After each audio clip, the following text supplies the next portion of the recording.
इतना समझ में आ गया सभी को ये बीज कौन है, इस स्थान की विशेष दुलाई थी और उस बीज से कितनी शाखाएं, कितने बल फूल, कितनी प्यारी निकली, क्योंकि एक से अनेक होते हैं।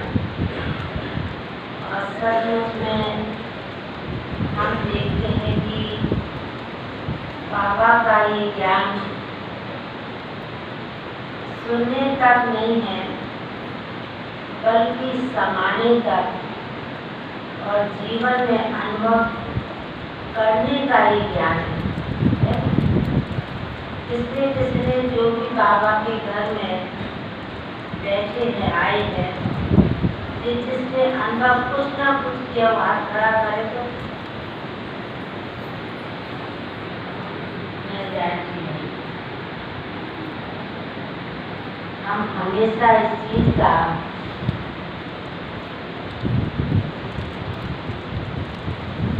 ध्यान रखते हैं कि बाबा के बच्चे चाहे कोई पुराना हो चाहे नया हो, हर बाबा के बच्चों को बाबा कुछ न कुछ अनुभव कराते हैं और अनुभव के आधार से हम आगे बढ़ते हैं। जीवन में हर व्यक्ति ऊंच नीच का, अच्छे बुरे का भी अनुभव करता है और अनुभव करने के बाद वो आगे बढ़ता है, अनुभवी बन जाता है। तो बाबा का ज्ञान भी इतना ही ऊंचा है, जितना हम अपने में समा लें और उसको समा करके चले, ये हमारी अपनी विशेषता है। तो आज भी आप सभी ने बाबा की मुरली अभी बाबा की सुनी कि किस प्रकार शुरू यज्ञ में भी बेगनी पाठ चला और बाबा ने अपने बच्चों को निश्चय की परीक्षा लेने के लिए, आप सभी ने सुना होगा, किताब में भी सुनते हैं, हिस्ट्री में भी सुनते हैं कि जब बेगनी पाठ आया तो बाबा ने अपने बच्चों को बाजरे की रोटी और छाछ खिलाया है, भोजन को दिया।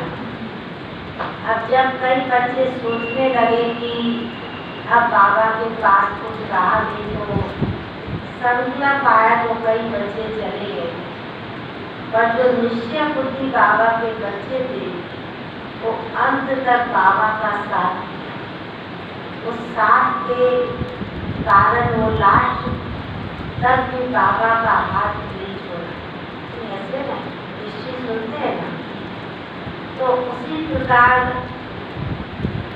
हमारे साथ जो आशागत सुना रही थी कई बार, तो मैं सुन रही थी पूरा।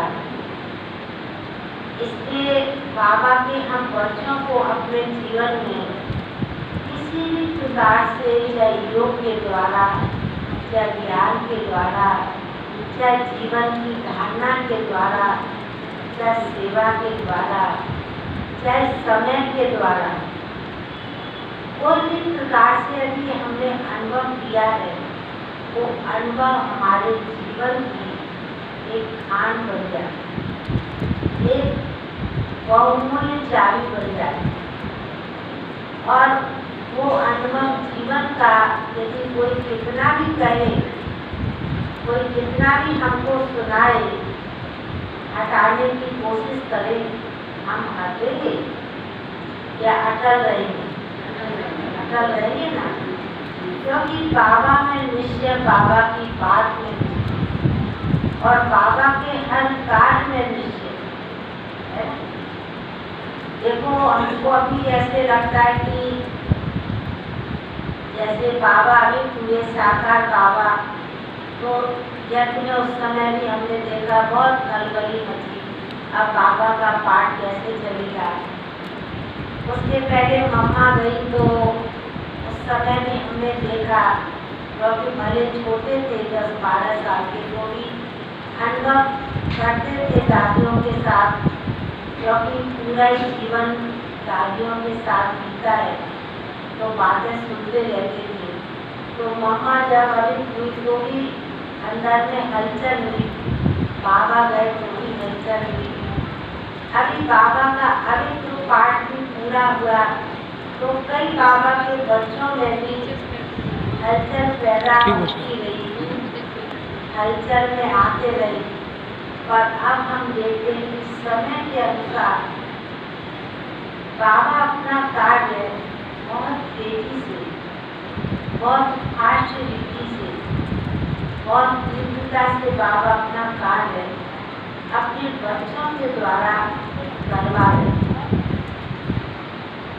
ऐसे हम जीवन के 50 साल कलकत्ते में रहे, अभी मधुबन में शांति वन में जाती रहती, 70 साल हो गए, 2005 में आई। और हमें भी कोई मालूम नहीं था कि जब परदादी जो बाबा के लोग की बेटी के साथ हम रहे और उनके अभी होने के बाद में हमारी जानकी दादी, दुर्गा दादी बाबा की प्रेरणा के अनुसार हमको कोई मधुबन में रखेंगे ऐसा कोई ख्याल सफल नहीं था। पर हम देखते हैं कि बाबा कोई न कोई को निमित्त बनाकर अपना कार्य करवाना। और वर्तमान समय हम देखते हैं कि बाबा के घर में जितने स्थान हैं अभी, चाहे शांति वन है, चाहे मनमोहिनी वन है, चाहे मानसरोवर है, चाहे आनंद सरोवर है, चाहे पांडव भवन ज्ञान सरोवर, सभी जगह इतने प्रोग्राम चल रहे हैं कि कम से कम ऐसे लग रहा अभी भी कि बाबा का सीजन चल रहा है। इसके पहले माताएं जब माताओं की भक्ति में कम से कम संख्या दी गई थी 5-6 हज़ार और माताएं आज की 15,000 से भी। इधर जाओ माताओं की भीड़ लगी हुई है। तो ऐसे लगता नहीं है कि कोई मधुबन खाली है। यही महसूस होता है कि बाबा अपना कार्य ऊपर बैठे बैठे बहुत तीव्र गति से बाबा अपना कार्य करा रहे हैं। पर उसके लिए मुझ आत्मा को, हमको अपने आप को क्या करना है, ये अभी हमको समय को देखते हुए हम बाबा के बच्चों को अपने पुरुषार्थ में, अपने जीवन में, अपने श्वास में हम कहें बहुत बदलाव लाना है। जो बाबा कहें दूसरे शब्दों में हमारा 1 सेकंड भी व्यर्थ नहीं जाना। आप लोगों को याद होगा एक बार बाबा ने 2-4 साल पहले अभी तो मुरली में बाबा ने कहा था कि ब्राह्मण जीवन का 1 सेकंड यदि गंवाया तो कितने समय के लिए बताओ? 1 साल के बराबर।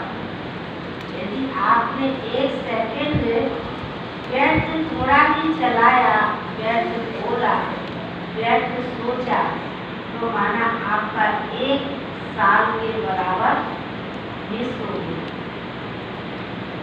तो इससे हम समझ सकते हैं कि हमें अपने पुरुषार्थ को किस प्रकार तेजी से लाना है। और हमको देखते हैं कि मैं कई बार ये अनुभव करती हूँ कि सचमुच में हम लोग अपने जीवन के 60 साल की उम्र तक हैं, परदादी के साथ रहे, छोटेपन से आए। जब परदादी 1964 में साकार बाबा ने बॉम्बे से कलकत्ता में भेजा तब मैं 9 साल की होगी और 11 साल की उम्र में मैं उनके काशी का सेंटर खुला था तो दादी को अपने साथ लेकर के गई। तो तब से उनके साथ रहने का सौभाग्य हर क्षण हर पल का मिला। तो मैं ये अनुभव करती हूँ कि 60 साल को मैंने अपने जीवन के दादी के साथ बिताए।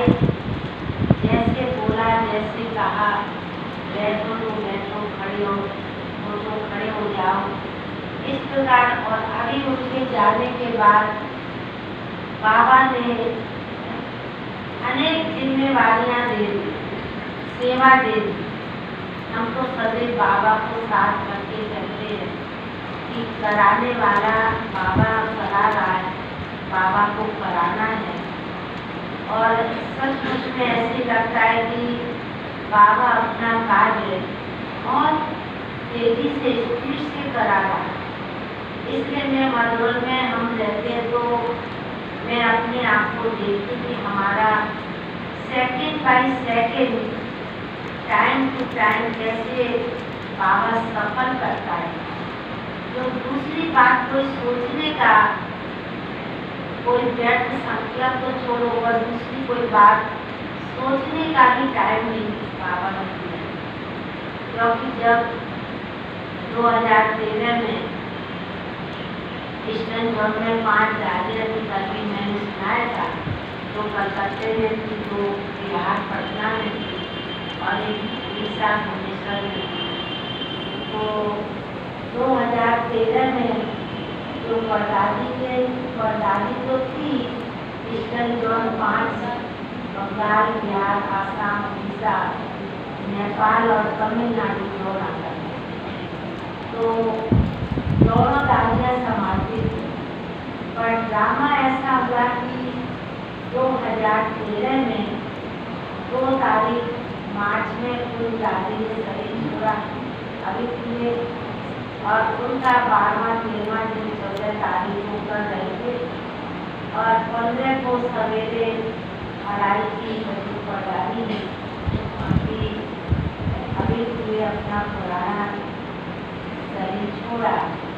तो उसके बाद में कई जो ईस्टर्न जोन के सेंटर थे, विशेषकर बिहार के सेंटर, बंगाल के सेंटर, झारखंड के सेंटर और मधुबन की भी कई कारोबार जो बाबा ने विशेष मुख के द्वारा जो एक बहुत बड़ी सेवा अपना जिम्मेवार बाबा ने बना दिया, कभी सोचा नहीं था। बाबा ने तो वरदान दिया 1967 में, जब हमारी बेटी आई 13-14 साल, और हमें मालूम नहीं था कि ये वरदान भगवान का आगे चल के कुछ कार्य करने वाला चीज का भी ज्ञान नहीं। और जब फ्रांस का पाठ किया 1977 से, बाबा ने फ्रांस के पाठ के द्वारा बहुत अनुभवी बनाया, बहुत निश्चय कराया और बहुत प्रकार की बाबा सूक्ष्म में हमें इशारा मिलता रहता बाबा का। तो इसलिए हम बाबा के ब्राह्मण बच्चे कभी भी अपने को खाली नहीं रखें। यदि मेरे पास टाइम है, समय है, चाहे माता है चाहे भाई है, यदि किसी के पास थोड़ा भी टाइम मिलता तो कम से कम बीच में भी बाबा की मुरली में आएगा कि कम से कम बाबा की मुरली को 4-5 बार जरूर पढ़ना चाहिए। और मुरली 1-2 बार भी पढ़े पर ज्ञान की पुस्तकें इतनी है, जो आदि रतन, भाग्य विधाता, कई हैं, प्रभु परवाने, मैंने सारी किताबें बहुत मेहनत से पढ़ी है। और सचमुच में लगता है कि दादियों ने, पुराने बड़े दादाओं ने कितना अपने जीवन काल में कितना तप किया है, तपस्या की है। हमने तो अपनी आंखों से बहुत कुछ देखा है।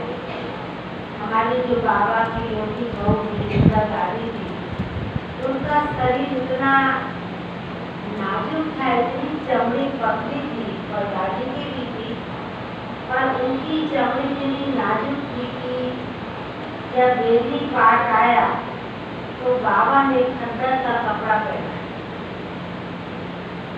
और वृद्धा दादी की परदादी की शरीर की बहुत पतली थी, तो पहनते थे तो घटता था, लगता शरीर को। क्योंकि मैंने तो आंखों से देखा। उसके बाद जब सेंटरों पर बाबा ने दादियों को भेजा, तब दादियों ने साधन का कपड़ा वो पहनती थी। तो